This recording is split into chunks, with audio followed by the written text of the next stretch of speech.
यशश्री शिंदेच्या हत्येच्या निषेधार्थ पेणमध्ये मूक मोर्चा।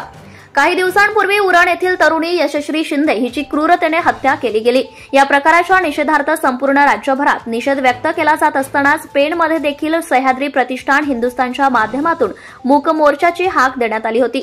या मूक मोर्चाला लहान लहान चिमुरड्यांसह महिलांनी देखील मोठ्या प्रमाणात सहभाग घेतला होता। सह्याद्री प्रतिष्ठान हिंदुस्थानचे असंख्य कार्यकर्ते आणि विविध प्रकारच्या सामाजिक संघटनांचे सदस्य आणि कार्यकर्ते उपस्थित होते। कोणत्याही प्रकारच्या घोषणा न देता काळे कपडे परिधान करून तोंडाला काळे मास्क लावून आणि हाताला काळ्या फिती लावून सदर मूक मोर्चा महात्मा गांधी सार्वजनिक वाचनालय, नगरपालिका, बाजारपेठ अशा मार्गाने पेण पोलीस ठाण्यापर्यंत नेऊन पेण पोलीस निरीक्षक संदीप बागुल यांना निवेदन देण्यात आले।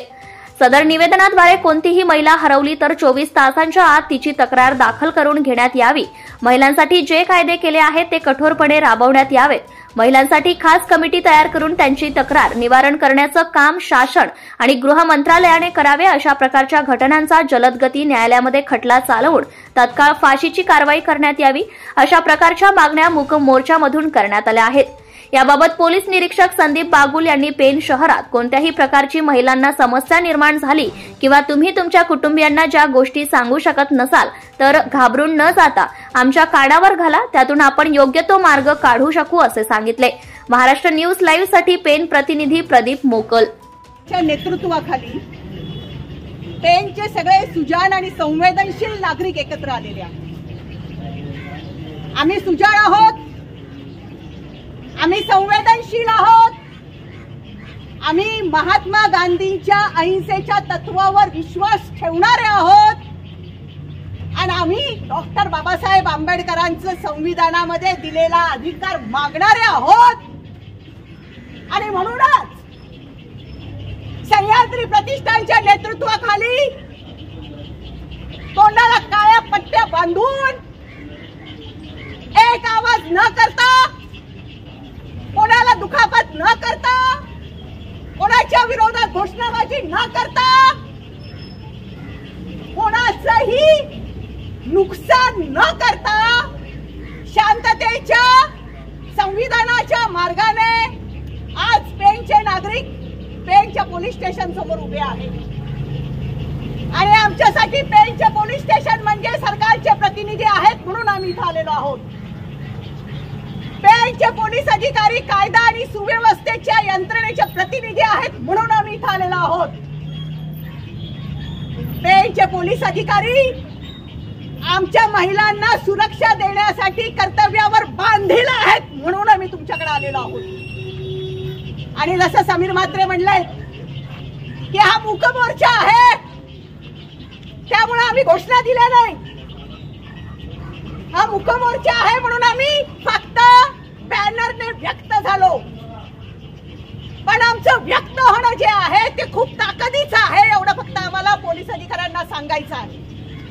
हे ताकदीचं याच्यासाठी आहे कारण महात्मा गांधींनी सांगितलेला आत्मक्लेशाचा मार्ग जो आहे तो आम्ही अवलंबलेला आहे। जशी आमची क्षमाताई आता सांगत होती की उरणमध्ये झालं, नवी मुंबईमध्ये झालं, महाडमध्ये झालं, आदिवासी वस्तीवर झालं, एका मागून जे होत आहे याला कोणी काही म्हणो, कोणी लव जिहाद म्हणो, विहाद म्हणो, आम्हाला त्याच्याशी काही देणं घेणं नाही, आम्ही ते म्हणत नाही।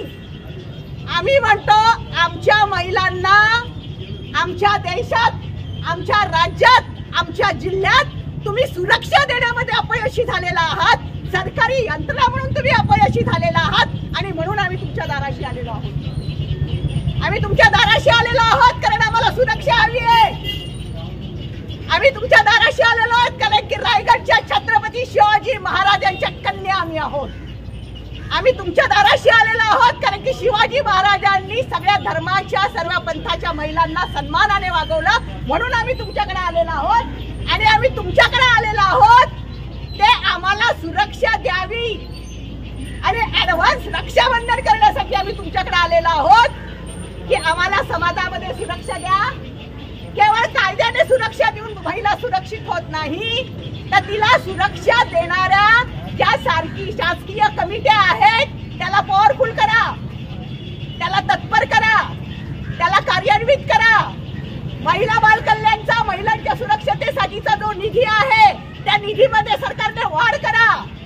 आणि एवढंच नाही तर महिला तुमच्या पोलीस स्टेशन मध्ये आली तर तिला संवेदनशीलपणे वागवा. आणि ह्या केवळ साध्या सरळ न्याय मागण्यासाठी आम्ही इथं आलेलो आहोत. आणि म्हणून आज सह्याद्री प्रतिष्ठानच्या वतीने आणि सर्व पेणच्या सुजाण नागरिकांच्या वतीने आज आम्ही आपल्याला निवेदन सुपूर्द करत आहोत. मी क्षमा मॅडमला विनंती करते की आपण रायगडमध्ये ही तिसरी घटना आहे. पहिली घटना आली अक्षदा, दुसरी झाली ही घटना, तिसरी रॉडनी श्रद्धावरती वेसवीमध्ये वार झाले, बरोबर. तर रायगडमध्ये अशा घटना घडताना किंवा करताना या लोकांना छत्रपती शिवाजी महाराजांची जी शिक्षा आहे ती आठवत नाही का, हा एक प्रमुख प्रश्न सर्वांसमोर उभा राहतो. आणि आपण वारंवार मोर्चे काढायचे, वारंवार या गोष्टी काढायच्या. आता आज आपल्याला खरं सांगायचं तर बोलायला देखील लाज वाटते, म्हणून आपण आज मुकमोर्चाचं आयोजन केलेलं आहे. आणि आपण त्या सर्वांनी मुकमोर्चाला कुठलाही राजकीय पक्ष न घेता एक तुम्ही नागरिक म्हणून आज इथे आलात, त्याबद्दल खरंच सर्वांचे मी आभार मानतो. मागच्याच आठवड्यामध्ये नंदाताईंनी आणि सर्व महिलांनी मोर्चा आवाज दिला होता, त्यावेळी देखील हेच लोक, हेच चेहरे बऱ्यापैकी होते. तर संवेदना कुठेतरी माणसाच्या कमी झाल्यात असं आपल्याला वाटायला लागलेलं आहे. कारण लोक बघतात, लोकांना माहिती आहे लोक का जातात, लोक सहभागी व्हायचा का टाळतात, हा एक प्रमुख मुद्दा आहे. आज आपल्यासोबत वरिष्ठ ज्येष्ठ माता भगिनी आहेत, त्यांना त्यांच्या महिलांच्या पोरींची सुरक्षा कळलेली आहे. पण ज्या आज तरुण मुली आहेत त्यांना स्वतःची सुरक्षा कळत नसेल तर ही कुठेतरी त्यांना शिकवण देण्याची म्हणजे फार गरज आहे असं मला वाटतं.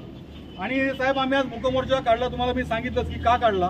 कारण वारंवार आम्ही बोलून जर काहीच फरक नसेल पडत तर आम्ही शांततेचा मार्ग आणि एकदम म्हणजे आम्ही आता काही बोलण्याच्या मस्तीत नाही आहोत किंवा आम्ही बोलून सरकारला आणि प्रशासनाला थकलेलो आहोत, हेच आम्हाला त्यातनं दाखवायचं आहे. आत्ता देखील इथे आपण काहीच बोलणार नव्हतो, ठरलं होतं, पण तरी देखील बरेच जण बोलले की आपले विचार तर तिथे प्रकट झाले पाहिजेत. कारण तुम्ही फक्त निवेदन देणार, निवेदनामध्ये लिहिलं काय, तर निवेदनामध्ये आपण तुम्हाला थोडक्यात निवेदन वाचून दाखवतो. Subscribe now and press the bell icon. Never miss an update.